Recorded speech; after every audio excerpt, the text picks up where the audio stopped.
अस्सलाम वालेकुम। स्टूडियो में हम बात करेंगे क्लेमिडिया की। अब क्लेमिडिया की 3 डिफरेंट स्पीशीज़ होती हैं। क्लेमिडिया ट्रैकोमैटिस जो कि ज़रा ज़्यादा इंपॉर्टेंट है क्योंकि हम देखेंगे उससे रिलेटेड काफ़ी डिजीज़ हैं। उसके अलावा क्लेमिडिया निमोनिया होता है और क्लेमिडिया सिटिकी होती है। अब इसके लिए ये कि अगर ये पूरा चैप्टर नहीं पढ़ना तो यहाँ टेबल से भी पढ़ सकते हैं क्योंकि टेबल में थोड़ी इंपॉर्टेंट पॉइंट्स दिए हैं और पीछे भी ज़रा अच्छा लिखा हुआ है, लेकिन पीछे के मुकाबले में जो ये टेबल है, टेबल में ज़रा इंपॉर्टेंट सी चीज़ें और बहुत कंसाइज अच्छे से दिया हुआ है। तो बेसिकली होता है कि जो क्लेमिडिया की मैंने कहा 3 होती हैं। जो क्लेमिडिया ट्रैकोमैटिस होती है, ट्रैकोमैटिस ज़रा ज़्यादातर डिजीज़ कराता है, आई से डिजीज़ कराता है जो हम भी आगे पढ़ेंगे। कंजंक्टिवाइटिस कॉज करा सकता है, ट्रैकोमा कॉज करा सकता है, रेस्पिरेटरी से रिलेटेड डिजीज़ कराता है, इसमें निमोनिया आ गई। और जेनिटल ट्रैक्ट है जो इसका मोस्ट इंपॉर्टेंट है, ये जेनिटल ट्रैक्ट से रिलेटेड डिजीज़ कराता है जिसमें यूरिथ्राइटिस, लिम्फो ग्रैन्युलोमा, वेनेरियम आ जाता है और भी काफ़ी इन्फेक्शन आ जाते हैं। और याद रखना है कि chlamydia is a most common bacterial cause of sexually transmitted disease.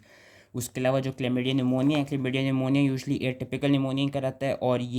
और जो क्लेमिडिया सिटेसी है या सिटिक, ये डोंट नो राइट प्रोनाउंसिएशन, लेकिन जो क्लेमिडिया सिटेसी है ये बेसिकली सिटिकोसिस कराता है। इंपॉर्टेंट प्रॉपर्टीज़ क्या हैं क्लेमिडिया? ऐसा obligate intracellular bacteria, it means कि ये सिर्फ होस्ट सेल्स के अंदर ही सर्वाइव करेगा, वैसे सर्वाइव नहीं कर पाता खुद से इंडिपेंडेंटली। और इसका ये याद रखना है कि जो इसकी सेल वॉल है, it resemble those of gram negative bacteria, लेकिन इट लैक्स म्यूरेमिक एसिड। अब जो इसकी रेप्लिकेटिव साइकिल, इसका भी याद रखना है कि क्लेमिडिया से रिलेटेड ज़्यादातर एमसीक्यूज आ सकते हैं एंड स्पेशली इसकी जो वो है रेप्लिकेटिव साइकिल से रिलेटेड एमसीक्यूज आ सकते हैं और ये वाइवास में ज़्यादातर पूछा जाता है। क्लेमिडिया की रेप्लिकेटिव साइकिल यहाँ बनी हुई भी है और इस पैराग्राफ में लिखी हुई भी है। बेसिकली इसकी रेप्लिकेटिव साइकिल क्या है? इसकी रेप्लिकेटिव साइकिल ये कि सबसे पहले एक्स्ट्रा सेलुलरली मेटाबॉलिकली इनर्ट और मेटाबॉलिकली इनएक्टिव स्पोर लाइक इस तरह एलिमेंट्री बॉडीज़ होती हैं।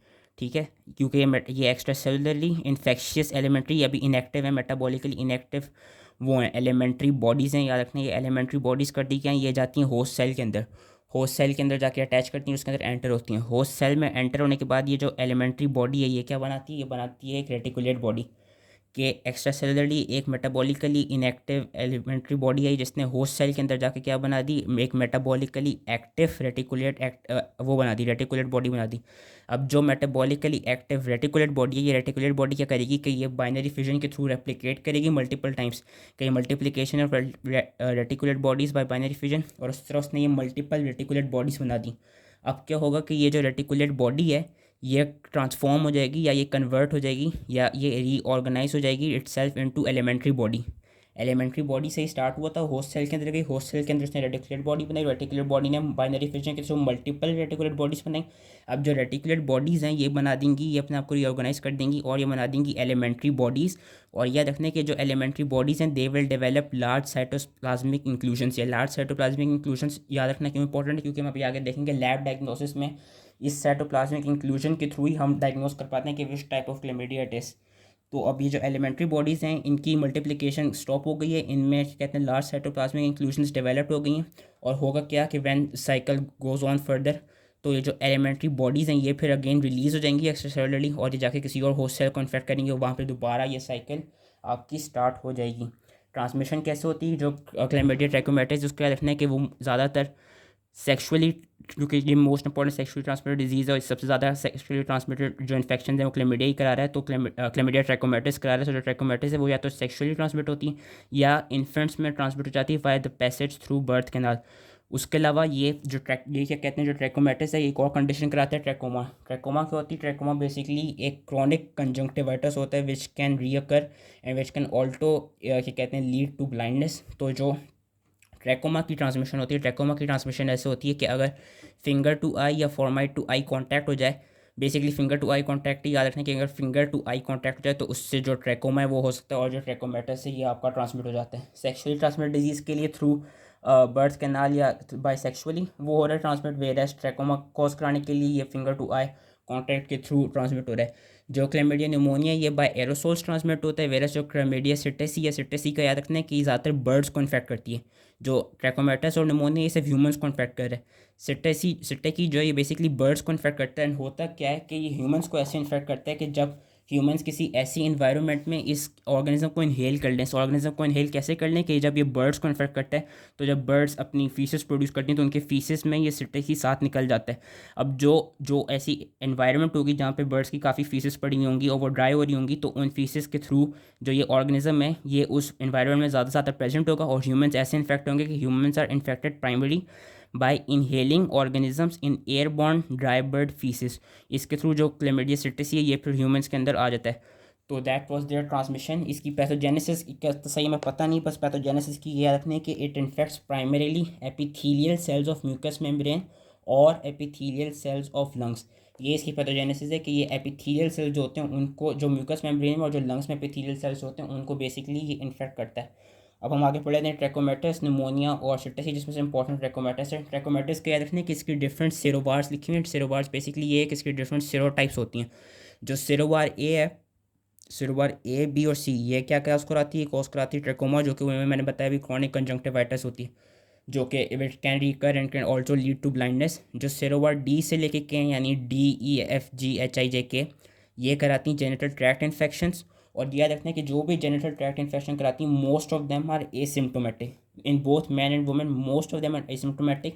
लेकिन जो अपने सिम्टम्स प्रोड्यूस कर रही होती हैं उसमें कॉमनली मेल्स में देखा जाता है कि मेल्स में they cause non gonococcal urethritis which is associated with dysuria, watery non purulent urethral discharge. इन्होंने दिखाया हुआ भी मेल के एक्सटर्नल जेनिटल ट्रैक्ट से ये एक नॉन प्यूरुलेंट सा वाटरी यूरिथ्रल डिस्चार्ज प्रोड्यूस हो रहा है, जो कि बेसिकली ये कंडीशन कौन सी, ये कंडीशन है नॉन गोनोकोकल यूरेथ्राइटिस। उसके अलावा जो ये नॉन गोनोकोकल यूरेथ्राइटिस है it can progress to epididymitis, prostatitis और प्रोक्टाइटिस। फीमेल्स में क्या कॉज कराती है, फीमेल्स में सर्विसाइटिस कॉज कराते हैं which is accompanied by vaginal discharge and it can progress to salpingitis और पेल्विक इन्फ्लेमेटरी डिजीज़। और फीमेल्स में भी यूरिथ्राइटिस हो सकता है which is also accompanied by dysuria, लेकिन मोस्टली ये रखना है कि मोस्टली इट इज़ एसिम्प्टोमेटिक जितने भी जेनिटल ट्रैक्ट इन्फेक्शन होते हैं। उसके अलावा इन्फेंट्स में क्या होता है कि कोई ऐसी मदर जो कि इन्फेक्ट हुई हो क्लेमिडिया से, जिसने कि कहते हैं किसी भी न्यूबॉर्न को बर्थ दी हो, तो वो इन्फेंट जो इन्फेक्टेड मदर से क्या कहते हैं बेसिकली आ रहा है, it can develop mucopurulent conjunctivitis which is known as neonatal inclusion conjunctivitis 7 to 12 days after delivery, and some infants develop chlamydial pneumonia 2 to 12 weeks after delivery. तो इसमें यह कहता है कि जो इन्फेंट्स हैं they can develop either conjunctivitis और pneumonia.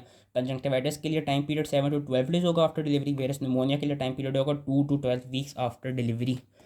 और जितनी भी जिन पेशेंट्स को जेनिटल ट्रैक्ट इन्फेक्शन होते हैं वाइदर एसिम्टोमेटिक या सिम्टोमेटिक, उसमें देखा जाता है कि these are related to reactive arthritis and Reiter's syndrome. Reiter's syndrome क्या है, रेटर्स सिंड्रोम बेसिकली सही से नज़र आ रहा है, रेटर्स सिंड्रोम बेसिकली एक ऑटो इम्यून डिजीज़ है which is characterize by urethritis, arthritis and uveitis के। बेसिकली जो आपकी एंटीबॉडीज़ होती हैं वो यूरिथ्रा में, जॉइंट्स में और यूविया को जाके उनके खिलाफ बन जाती है और उनको डैमेज करने लग जाती हैं।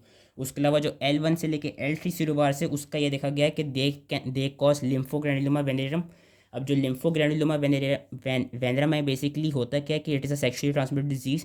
इसमें सबसे पहले जेनेटेलिया और लिम्फ नोड्स में लीजन्स देखे जाते हैं, और जो प्राइमरी लीजन्स होते हैं they consist of small papule in the genital area which heal spontaneously, whereas after few days या after few weeks secondary stage occurs. इसमें क्या होता है, टेंडर लोकल लिम्फेडिनोपैथी मिलती है और सिस्टेमिक सिम्टम्स मिलते हैं, जिस तरह फीवर हो गया, हेडेक हो गया, मायल्जिया हो गया। और साथ में जो इसकी डायग्नोसिस होती है, डायग्नोसिस की होती है through nucleic acid amplification test. जो क्लेमिडिया निमोनिया इतना इंपॉर्टेंट नहीं है इसका, ये बस याद रखना है कि ये अपर और लोअर रेस्पिरेटरी ट्रैक्ट इन्फेक्शन कराता है जिसमें स्पेशली ब्रोंकाइटिस और निमोनिया आ जाते हैं। It can either be mild और कैन बी एसिम्टोमेटिक। और जो क्लेमिडिया सिटिकी है इसका भी इसे याद रखना है कि ये वाला क्लेमिडिया ये सिर्फ लंग्स को प्राइमरीली इन्फेक्ट करता है, जो लंग्स में एपिथेलियल सेल्स हैं।